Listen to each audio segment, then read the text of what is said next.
अब कराची और लाहौर के बिलावल हाउस के लिए पैसा कहां से आया, कौन लाया, सदके के बकरे का भी तस्करा हुआ और कुत्तों के खाने के अखराजात कहां से आते रहे, तमाम तर तहकीकात की गई हैं।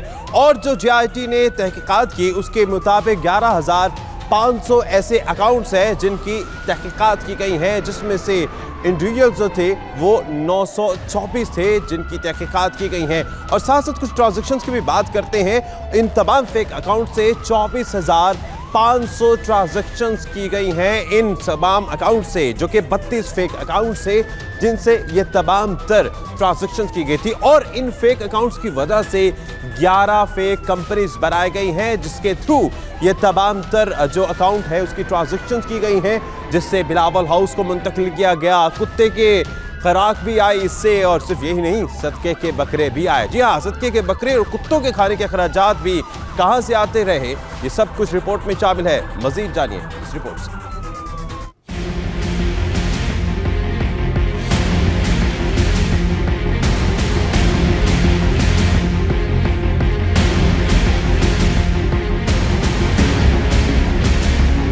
Money laundering mega scandal. Karachi और लाहौर के बिलावल हाउस के लिए पैसे कहां से आए, JIT रिपोर्ट ने पर्दा उठा दिया। पैसे जाली अकाउंट से हासिल किए गए। जरदारी ग्रुप ने 53.4 बिलियन के कर्जे हासिल किए। 24 बिलियन कर्जा सिंध बैंक से लिया गया।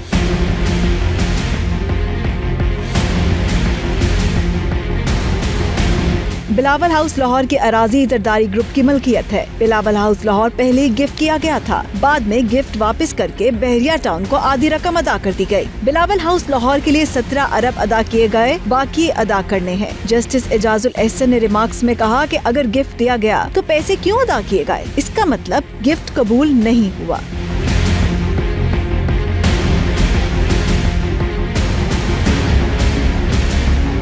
JIT की रिपोर्ट में बिलावल हाउस के अखराजात से भी पर्दा उठाया गया। सुप्रीम कोर्ट लाहौर रजिस्ट्री में केस की समाअत के दौरान चीफ जस्टिस ने रिमार्क्स दिए कि जरदारी ग्रुप बहरिया और ओमनी ग्रुप का ट्राइका है। जरदारी और बिलावल के घर के अखराजात भी ये कंपनीज चलाती थी। सदके के बकरे और कुत्तों के खाने के अखराजात भी जाली अकाउंट से अदा किए जाते थे।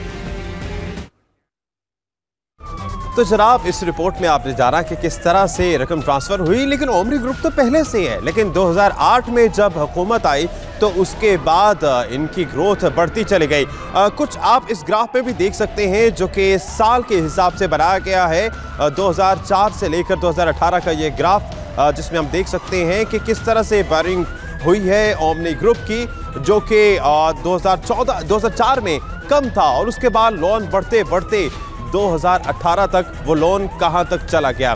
अब जरा और ग्राफ की बात करते हैं। 2008 में जब पीपल्स पार्टी की हुकूमत आई तो उसके बाद इस ओमनी ग्रुप ने कितनी तरक्की की है वो आप इस ग्राफ में भी देख सकते हैं कि 2008 में उनकी जो ग्राफ है वो कुछ और है, लेकिन उसके बाद उनकी ग्रोथ बढ़ती ही चली जा रही है। और उन्होंने कितना लोन लिया, 2008 में लोन, उसके बाद 2009 और 10 में बढ़ा, और 2013 में तो इससे भी ज्यादा कर्जा बढ़ा गया। अब जरा JIT की रिपोर्ट की बात करते हैं, जिसने बहरिया टाउन की कारगुजारियों से भी पर्दा उठाया है। 60 मंजिला आइकन टावर में गैर कानूनी तौर पर सरकारी जमीन पर खड़ा किया गया है। मजीद इस रिपोर्ट में देखिए।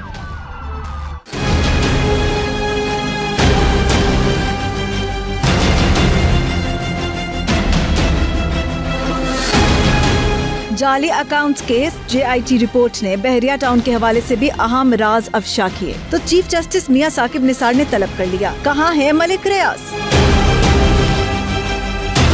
मलिक रियाज अदालत को ब्लैकमेल करने के लिए इश्तिहारात लगवा रहे हैं। ये वो पाकिस्तान नहीं जो पहले था, जहाँ सरकारी राजी की बंदर बांट की जाती थी। अदालत ने मलिक रियाज को जाती हैसियत में तलब कर लिया।